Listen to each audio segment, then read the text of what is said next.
លោករៀនថតនិងដុកទ័រតុងបញ្ជាក់ថា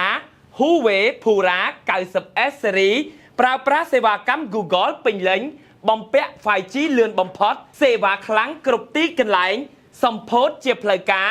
តម្លៃចាប់ពីជាង$600អស់សង្ស័យទៀតហើយពីការប្រើកម្មវិធី Google លើ smartphone Huawei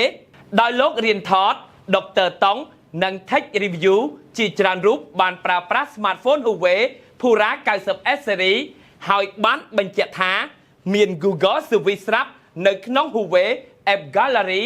យើងអាចប្រើប្រាស់ Google App ទាំងអស់ដូចជា Gmail, Google Gemini, YouTube, Google Maps, Google Drive បានដោយរលូនគ្មានបញ្ហានិងកម្មវិធីធំៗក្នុងស្រុកដូចជា ABM Mobile, Ecelida, Wingbank, PassApp ឬ Grab ជាដើមក្នុងនោះដុកទ័រតុងក៏បានសហការដាក់បញ្ចូល Meet Doctor App នៅក្នុង Huawei App Gallery ផងដែរដូច្នេះអ្នកអាចជ្រើសរើសយក Huawei Pura 90S Series ដោយអស់មិនទាល់សង្ស័យក្រៅពីការប្រើកម្មវិធី Google បាន Huawei Pura 90S Series ក៏ប្រើបណ្ដាញអ៊ីនធឺណិត 5G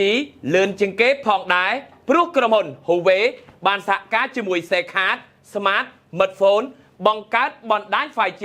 សម្រាប់ប្រជាជនកម្ពុជា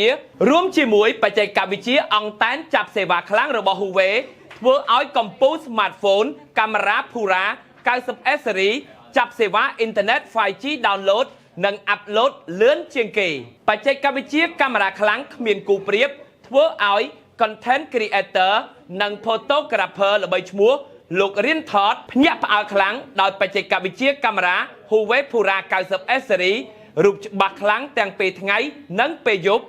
ពណ៌ច្បាស់ដូចភ្នែកមើលឃើញថតស៊ូមឆ្ងាយច្បាស់ដាច់គេ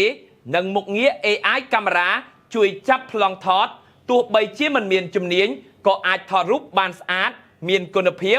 ហើយចំពោះការថត Portrait វិញគឺដាច់ background ស្អាតគ្មានគូប្រៀបជាមួយមុខងារថ្មីអាចផ្ទេររូបភាព Pura 90S Series ទៅ iPhone ឬពី iPhone មកកាន់ Pura 90S Series តាមរយៈ Huawei Petal Interconnect នេះគឺជាការត្រឡប់មកវិញដ៏អស្ចារ្យជាមួយនឹងការប្រើប្រាស់សេវាកម្ម Google បានពេញលេញបំពាក់បន្ទះ chip 5G ល្បឿនលឿននិងសេវាខ្លាំងប្រើប្រាស់កម្មវិធីក្នុងស្រុកគ្រប់យ៉ាងជាមួយសមត្ថភាពខ្លាំងលេខ1គ្មានគូប្រៀបលោកអ្នកអាចកម្មង់ទុកមុននៅគ្រប់ហាងលក់ទូរស័ព្ទដៃទំនើបនិង Huawei Showroom គ្រប់សាខាតម្លៃចាប់ពី$699ទទួលបានការផ្ដល់ជូនមិនធ្លាប់មានសរុបជាទឹកប្រាក់$507ខ្ញុំបាទណារ៉ាពីកម្មវិធី Hoxaber